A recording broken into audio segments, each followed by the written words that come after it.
রেলগাড়ির কামরায় হঠাৎ দেখা, ভাবিনি সম্ভব হবে কোনোদিন।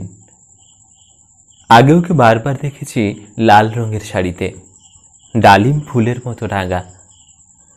আজ পড়েছে কালো রেশমের কাপড়, আঁচল তুলেছে মাথায়, দোলন চাঁপার মতো চিকন গৌর মুখখানি ঘিরে।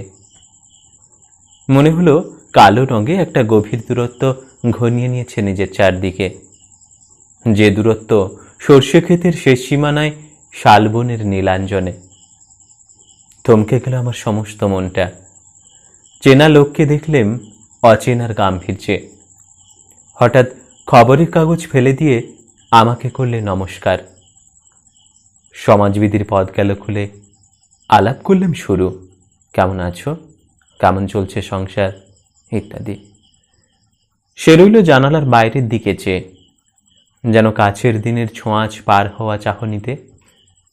দিলে অত্যন্ত ছোট দুটো একটা জবাব, কোনোটা বা দিলেই না।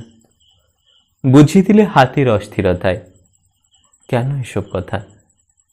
এর চেয়ে অনেক ভালো চুপ করে থাকা। আমি ছিলাম অন্য বেঞ্চিতে ওর সাথীদের সঙ্গে। একসময়ে আঙুল নেড়ে জানালে কাছে আসতে। মনে হলো কম সাহস নয়। বসলুম ওর এক বেঞ্চিতে। গাড়ির আওয়াজের আড়ালে বললে মৃদুস্বরে, কিছু মনে করো না, সময় কোথা সময় নষ্ট করবার। আমাকে নামতে হবে পরের স্টেশনেই। দূরে যাবে তুমি, দেখা হবে না আর কোনো দিনে। তাই যে প্রশ্নটার জবাব এতকাল থেমে আছে, শুনবো তোমার মুখে। সত্য করে বলবে তো? আমি বললাম, বলবো। বাইরের আকাশের দিকে তাকিয়েই শুধলো, আমাদের গেছে যেদিন একেবারেই কি গেছে, কিছুই কি নেই বাকি। একটুকু রইলাম চুপ করে। তারপর বললেন, রাতের সব তারাই আছে দিনের আলোর গভীরে।